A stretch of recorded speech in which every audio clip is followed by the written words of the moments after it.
ஜெய் சாய்ராம், ஜெய் ஜெய் சாய்ராம். என் அன்பு பிள்ளையே, உன் மனை தேடி வந்திருக்கும் மங்கள வரத்தை சந்தோஷமாக ஏற்றுக்கொள். என்னுடைய ஆசிர்வாதம் எப்பொழுதுமே உனக்கு உண்டு. என்னுடைய கைகளை இறுகி பற்றி கொண்டிருக்கிறாய் அல்லவா? இனி உன் பிரார்த்தனைகள் ஒவ்வொன்றாக நிறைவேறத் துவங்கும். உன்னுடைய வேண்டுதல்கள் ஒவ்வொன்றாக உனக்கு பலிக்கத் துவங்கும். நான் இருக்கிறேன். இது நாள் வரைக்கும் நான் உனக்கு எண்ணற்ற வரங்களையும் வாக்குகளையும் அளித்து கொண்டுதான் இருக்கிறேன். அவை அனைத்துமே உன் வாழ்வில் பலிக்கப் போகும் வாக்குகள்தான். 100% உண்மைதான். ஆனால் அத்தனை வாக்குகளும் பலிப்பது, நிறைவேறுவது கண்டிப்பாக உன் கைகளில்தான் இருக்கிறது. உன் வாழ்க்கையில் உனக்காக இருக்கும் மிகப்பெரிய முட்டுக்கட்டை எது தெரியுமா? அது உன்னுடைய மனம்தான். அது மட்டுமல்ல என் பிள்ளையே, உன்னுடைய எண்ணங்கள்தான். உன்னுடைய மனமும் எண்ணங்களும் எப்பொழுதுமே நேர்மறை சிந்தனையோடு, நல்ல எண்ணங்களோடு, நல்ல சிந்தனையோடு இருந்தால் நீதான் மிகப்பெரிய அதிர்ஷ்டசாலியாகவே இருப்பாய். நம் வாழ்க்கைக்கு எது தேவையோ, நம் வாழ்க்கைக்கு எது சிறந்ததோ அது நிச்சயமாக நம்மை வந்து சேரும். சாயப்பா அதை சேர்த்து வைப்பார் என்ற தீர்க்கமான நம்பிக்கை உன் மனதில் முதலில் இருக்க வேண்டும். இந்த எண்ணம் யாரிடம் இருக்கிறதோ அவர்களே வாழ்க்கையில் வெற்றியை பெற்றிருப்பார்கள். இதுதான் உலக நியதியும் கூட. அதைதான் நானும் உன்னை பின்பற்ற சொல்லுகிறேன். உன் மனதை எப்பொழுதும் நேர்மறையாக வைத்துக்கொள், நல்ல சிந்தனையை வைத்துக்கொள் என்று மீண்டும் மீண்டும் உனக்கு அறிவுறுத்தி கொண்டே இருக்கிறேன். நீ அப்படியே பின்பற்றி எப்பொழுதுமே நல்ல எண்ணங்கள், நல்ல சிந்தனையை உன் மனதில் வைத்துக்கொண்டால் நீ நினைப்பது போல எல்லாமே உன் வாழ்வில் மங்களகரமாகவே நிகழும், மங்களகரமாகவே நடக்கும். அப்படி நீ இருந்து பார்த்தால் உன்னுடைய தடைகள், தடங்கல்கள் எல்லாமே வெற்றி படிகட்டுகளாக மாறும். அந்த படிகட்டில் நீ தைரியமாகவும் தன்னம்பிக்கையோடும் உன்னுடைய ஒவ்வொரு அடியையும் எடுத்து வைக்கலாம். வெற்றி என்னும் மகுடத்தை கூடிய விரைவில் சூடலாம். எது வந்தாலும், எது நிகழ்ந்தாலும் எப்பொழுதுமே உன் முகத்தில் ஒரு புன்னகையோடு இரு. என்ன சாயிநாதரே, தோல்வி வந்துவிட்டாலும் புன்னகையாக இருக்க சொல்கிறீர்களே? சொல்வது சுலபம்தான், ஆனால் செய்வது மிக மிக கடினம் என்றுதானே உன்னுடைய கேள்வியாக இருக்கிறது. உன் கண்களை பார்த்தாலே எனக்கு நன்றாகவே புரிகிறது உன்னுடைய கேள்வி என்ன, உன்னுடைய எண்ணம் என்ன, உன் மனதில் என்ன சிந்தனை ஓடிக்கொண்டிருக்கிறது என்பது நீ சொல்லாமலேயே நான் புரிந்து கொள்வேன் என் பிள்ளையே. என்னை சர்வசாதாரணமாக நினைத்து விட்டாயா? கடினம்தான். தோல்வி வந்தாலோ, கஷ்டமான சூழ்நிலை வந்தாலோ முகத்தில் புன்னகையை வைத்திருப்பது கடினம்தான், சற்று கடினம்தான். ஆனால் சற்று முயன்று பார். உன்னுடைய வாழ்க்கையினான மாற்றத்தை நீயே கண்குளிர காண்பாய். வாழ்க்கைக்கான மாற்றத்தை நீயே நம் வாழ்க்கையிலா இதுவெல்லாம் நடக்கிறது என்று அதிசயத்தோடும் அற்புதத்தோடும் நிச்சயமாக காண்பாய். ஒன்றை மட்டும் உறுதியாக நம்பு, உன் சாயப்பாவை மீறி எதுவுமே நடக்காது, நடக்கவும் முடியாது, உன்னை நெருங்கவும் முடியாது. எது வந்தாலும் அது என்னிடம் அனுமதி பெற்ற பெண்பே உன்னிடம் வந்து சரணடையும், உன்னிடம் வந்து சேரும் என்பதுதான் நிதர்சனமான உண்மை. என் பிள்ளைக்கு என்ன தேவை, என் பிள்ளைக்கு எதை கொடுத்தால் மகிழும், என் பிள்ளை வாழ்க்கைக்கு எதை கொடுத்தால் வாழ்வு சிறக்கும் என்பதை நான் சிந்தித்து சிந்தித்து உன் வாழ்க்கையில் உன்னை நடைபயிற்சி கொண்டிருக்கிறேன். வாழ்க்கையில் நீ அனுபவித்த வேதனை, துயரம், எல்லா ஒரு இக்கட்டான நிலைமையும் வேறு யாராவது அனுபவித்துக் கொண்டிருந்தால் அவர்களுக்கு உன்னால் முடிந்த உதவிகளை செய். மற்றவர்களுக்கு தேவை என்று வருபவர்களுக்கு உன்னால் முடிந்த உதவிகளை செய்து கொண்டே இரு. தர்மங்களில் தலையாயது உதவிதான். தேவைப்படுபவர்களுக்கு உதவுவது. அவர்களின் உதவியற்ற நிலைமையை பார்த்து ஏளனம் மட்டும் செய்து விடாதே, சந்தோஷமும் பட்டுக்கொள்ளாதே. இப்படி செய்தால், மற்றவர்களின் மனதை காயப்படுத்தினால் அது உனக்கே பிரச்சனையாக முடிந்துவிடும். உன் பிரச்சனை எதுவானாலும், உன்னுடைய சோதனை எதுவானாலும் அதில் அனைத்திற்குமே ஒரு தீர்வு இருக்கிறது. தீர்வே இல்லாத பிரச்சனையை இறைவன் உருவாக்குவதே இல்லை. தீர்வில்லாத பிரச்சனை இருக்குமானால் அது ஒரு பிரச்சனையே இல்லை என்பதுதான் நிதர்சனமான உண்மை. அனைத்திற்கும் தீர்வு என்னிடம் இருக்கிறது. என்னிடம் இருக்கும் பொழுது நீ எங்கோ தேடி அலைந்து கொண்டே இருந்தால் நான் என்னதான் செய்ய முடியும் பிள்ளையே? நம்பிக்கையோடு பரிபூர்வமாக நம்பு. உன்னுடைய நம்பிக்கை, பொறுமை, பக்தி அனைத்துமே முழு மனதாக இருக்கட்டும் என் மீது.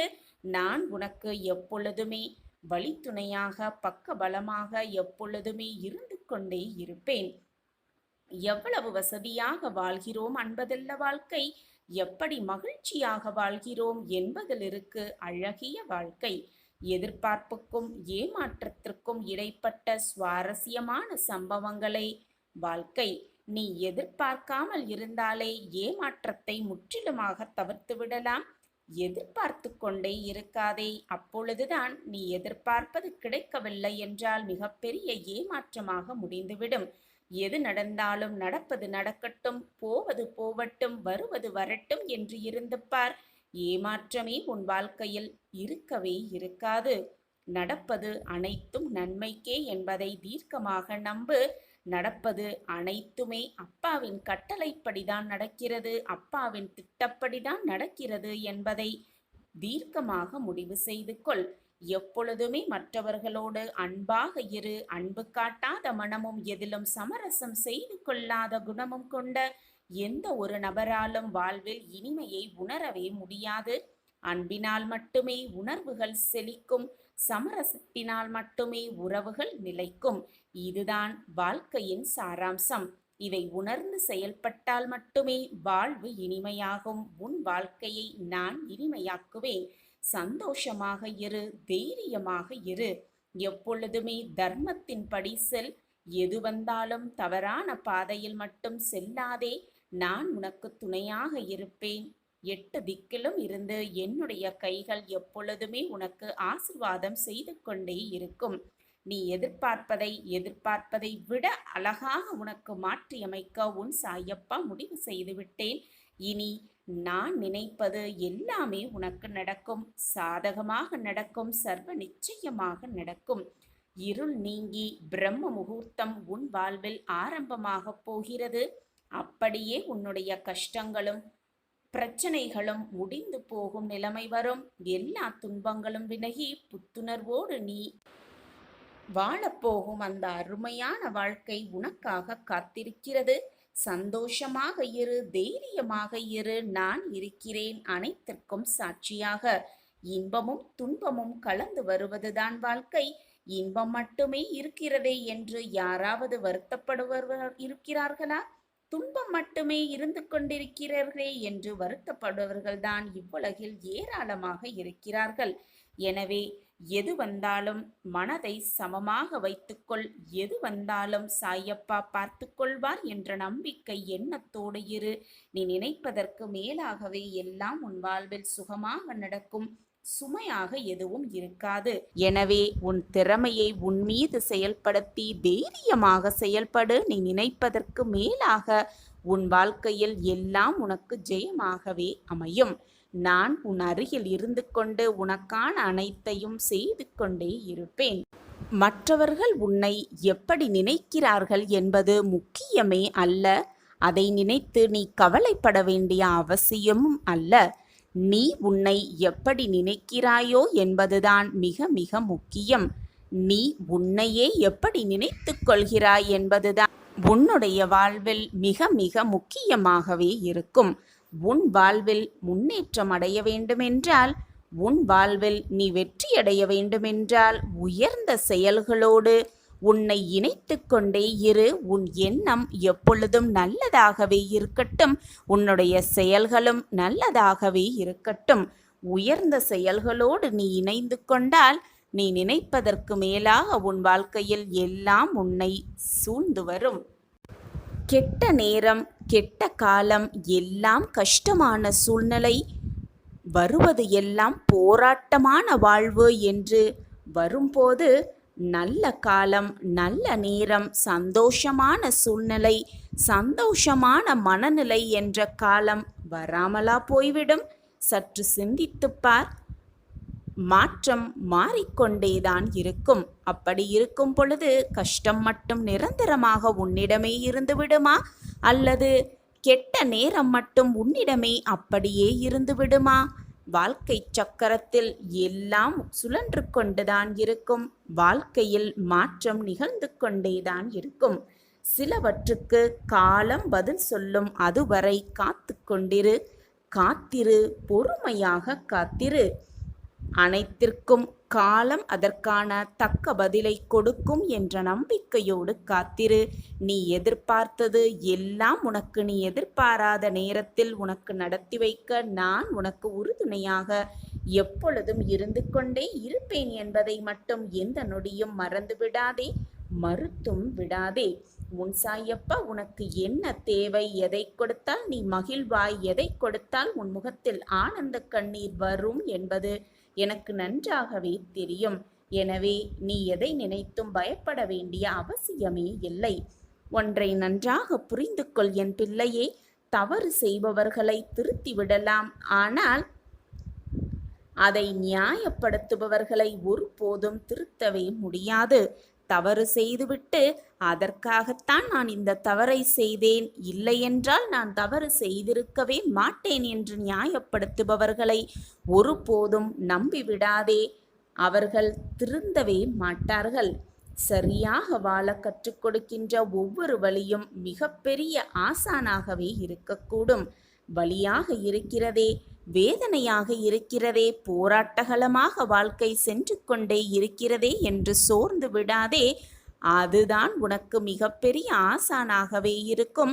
வாழ்க்கையை பற்றி புரிந்து கொள்ள, உன் வாழ்க்கை என்றால் என்ன என்பதை அறிந்து கொள்ள அனைத்திற்குமாக உனக்கு தகுந்த ஆசானாகவே இருக்கும் அந்த போராட்டமான வழியும் வேதனையான சூழ்நிலையும்.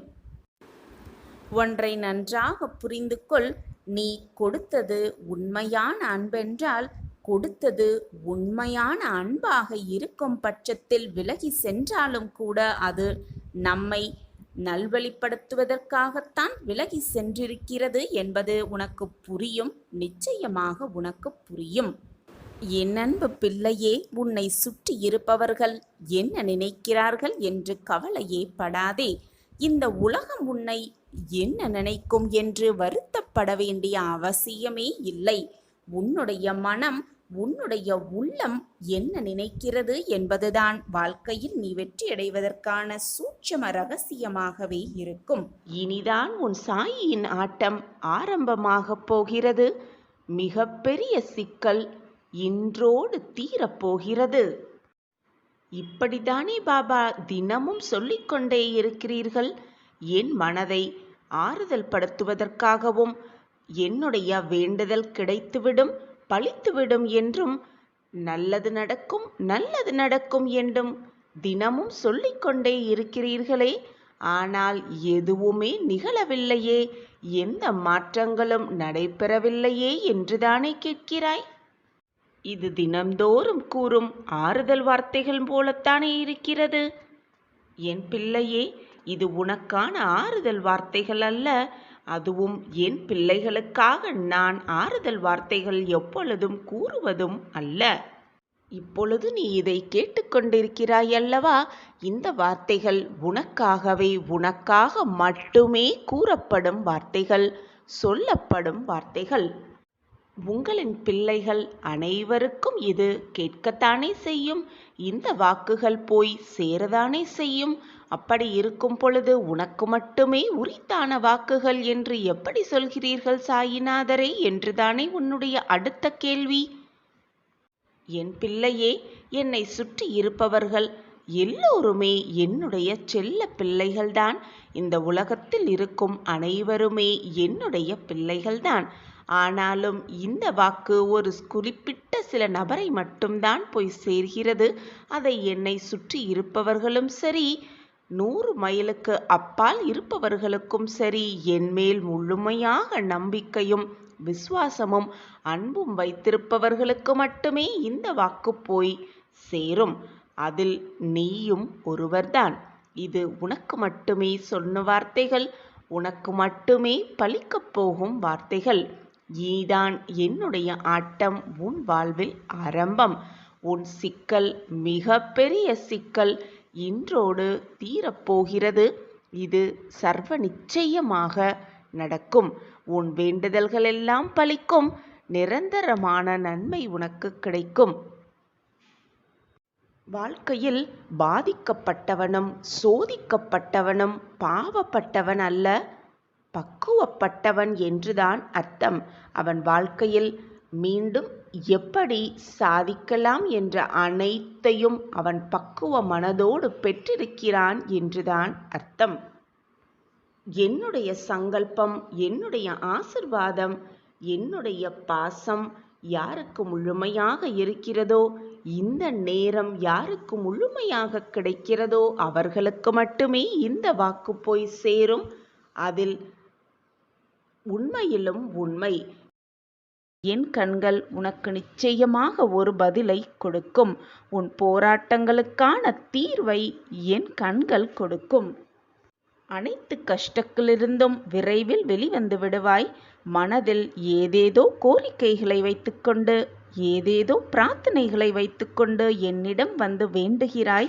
என் வாழ்க்கையில் இந்த மாற்றங்கள் நிகழ வேண்டும், என் வாழ்க்கையில் இந்த மாற்றங்கள் நிகழ்ந்து நான் மகிழ்ச்சியாகவும் சந்தோஷமாகவும் வாழ வேண்டும், என் வாழ்க்கையில் எந்த கஷ்டமும் என்னை நெருங்காமல் பார்த்து கொள்ளுங்கள் சாயிதேவா என்று என்னிடம் வந்து உன் மனதில் இருக்கும் போராட்டங்களையும் உன் மனதில் இருக்கும் ஆசைகளையும் என்னிடம் வந்து சமர்ப்பிக்கிறாய். நிச்சயமாக உன் ஆசைகளெல்லாம் பூர்த்தி செய்யும் வேலையை உன் அப்பா நான் செய்வேன். உன் மனதிற்கு எது சரி என்று படுகிறதோ, உன் வாழ்க்கைக்கு தேவையானது எது என்று எனக்கு தென்படுகிறதோ அதை அள்ளி அள்ளி நிச்சயமாக நான் உன்னிடம் கொண்டு வந்து சேர்ப்பேன். என்னை மீறி உன் வாழ்க்கையில் எந்த தவறும் நிகழும்படி நான் விட்டுவிட மாட்டேன். உன் வாழ்க்கையில் நடப்பது எல்லாம் நன்மைக்கே. என்னுடைய திட்டப்படிதான் எல்லாமே இதுவரை சுபமாக நடந்து கொண்டிருந்தது. இனியும் எல்லாமே சுபமாகவே நடக்கும். ஒன்றை நன்றாக புரிந்து கொள். உன் வாழ்க்கையை நீ எப்படி வாழ வேண்டும் என்று நினைக்கிறாயோ, எப்படி வாழ்க்கையில் முன்னேற வேண்டும் என்று ஆசைப்படுகிறாயோ, அது உன் வாழ்க்கையில் அப்படியே நிகழ, உன் வாழ்வில் ஆனந்த செய்தி உன்னை வந்து சேர நான் சில வழிமுறைகளை கூறுகிறேன். கேட்டு அதை பின்பற்று. உன் வாழ்க்கையில் நீ நினைத்து கூட பார்க்க முடியாத அதிசயத்தை நிச்சயமாக உணர்வாய். தார்மீக விஷயங்களையும் தெய்வீக வேதாத விஷயங்களையும் தெரிந்து கொள்ள, புரிந்து கொள்ளவும் முதலில் சிரத்தையும் பிறகு பொறுமையும் பக்தியும் மிக மிக அவசியம். இதெல்லாம் நமக்கு வருமா, நமக்கு இதெல்லாம் வேண்டாம் என்று பலர் சொல்லுவார்கள், சொல்லத்தான் செய்வார்கள். பின்னே எதுதான் வேண்டும்? வாழ்க்கைக்கு உதவக்கூடியது இதுதான். அறிவை வளர்க்கக்கூடியது இதுதான். மன நிம்மதியை அளிக்கக்கூடியதும் இதுதான். நன்றாக யோசித்துப்பார். சற்று நிதானமாகவே சிந்தித்துப்பார். பருத்தி பளபளப்பாக உள்ளது போல சான்றோரின் வாழ்க்கையும் ஒளி வீசத்தான் செய்யும். விருப்பு வெறுப்பு இல்லாமையால் சுவையற்றது. பருத்தி பல கஷ்டங்களுக்கு உட்பட்டாலும் நம் உடலை மறைக்கும் துணியாகிறது அந்த பருத்தி. சான்றோரும் மற்றவர்களின் குறை குற்றங்களை நீக்க பல இன்னல்களை மேற்கொண்டுதான் வருகின்றனர். சான்றோரின் நட்பு கிடைத்தால் காக்கை குயிலாகவும் வாத்து அன்னமாகவும் மாறிவிடும் தன்மை பெறத்தான் செய்கின்றனர். அதுபோல குறைகள் உள்ளவர்களும் சான்றோரின் நட்பால் உயர்வு பெறலாம், நிச்சயமாக உயர்வு பெறலாம். வேடரான வால்மீகி நாரதரின் தொடர்பால் ராமநாம உபதேசம் பெற்று முனிவனானார் என்பது அனைவருக்குமே தெரியும். ஒரு வேலைக்காரரின் புதல்வராக இருந்த நாரதர் மகான்களின் சேர்க்கையால் ஞானம் பெற்று அடுத்த பிறவியில் பிரம்மாவின் புதல்வரானார். சத் சங்கத்தின் மூலமே இவர்களுக்கு உயர்வு ஏற்பட்டது என்பதுதான் உண்மையிலும் உண்மை. ஒன்றை நன்றாக புரிந்து கொள். சான்றோர் நட்பின்றி விவேகம் வராது. விவேகம் இல்லாமல் பக்தி வராது. பக்தி இல்லாமல் ஆண்டவனின் முழு அருள் கிடைக்காது. அருள் இல்லையென்றால் சித்திகள் ஏற்படாது, வெற்றிகளும் கிடைக்காது. சாதுக்கள் சலனமற்ற மனமுடையவர்கள். அவர்களுக்கு நண்பன் பகைவன் என்று யாருமே கிடையாது, இருக்கவும் முடியாது. மலரானது எப்படி வலது இடது என்று வேற்றுமை இல்லாமல் இரு கைகளுக்கும் மனமளிக்கிறதோ அப்படி சான்றோர் எல்லோரிடமும் அன்பு காட்டுவார்கள், காட்டத்தான் செய்வார்கள். சான்றோர் தூய உள்ளம் கொண்டவர்கள், உலக நன்மையை நாடுபவர்கள். உலக நன்மைக்கு எதிராக அவர்கள் எதையும் விரும்ப மாட்டார்கள். உலகம் நலமாக இருக்க வேண்டும் என்பதே அவர்கள் விரும்புவார்கள். நாமெல்லாம் எப்படி வேணாலும் இருந்துவிட்டு போகலாம். ஆனால் சான்றோர்கள், குருமார்கள், சாதுக்களின் நட்பு கிடைத்தால் நம் வாழ்க்கையும் நிச்சயமாக மாற்றம் காணலாம். நம் வாழ்க்கையிலும் அந்த மாற்றத்தை பெற்று நம் வாழ்விலும் பல ஏற்றங்கள் மாற்றங்களை அனுபவிக்கலாம். உனக்கு நன்மை அளிக்கக்கூடிய விஷயங்களை மட்டுமே நான் பார்த்து பார்த்து செய்வேன். உனக்கு தேவையில்லாத விஷயங்கள் உன் வாழ்வில் நடக்காது, நடக்கவும் முடியாது. உன் வாழ்க்கைக்கு எது தேவையோ, உன் வாழ்க்கைக்கு எதை கொடுத்தால் நீ மகிழ்ச்சியாகவும் ஆனந்தமாகவும் இருப்பியோ அதை நினைத்தே, அதை பார்த்து பார்த்தே நான் செய்து கொண்டிருக்கிறேன்.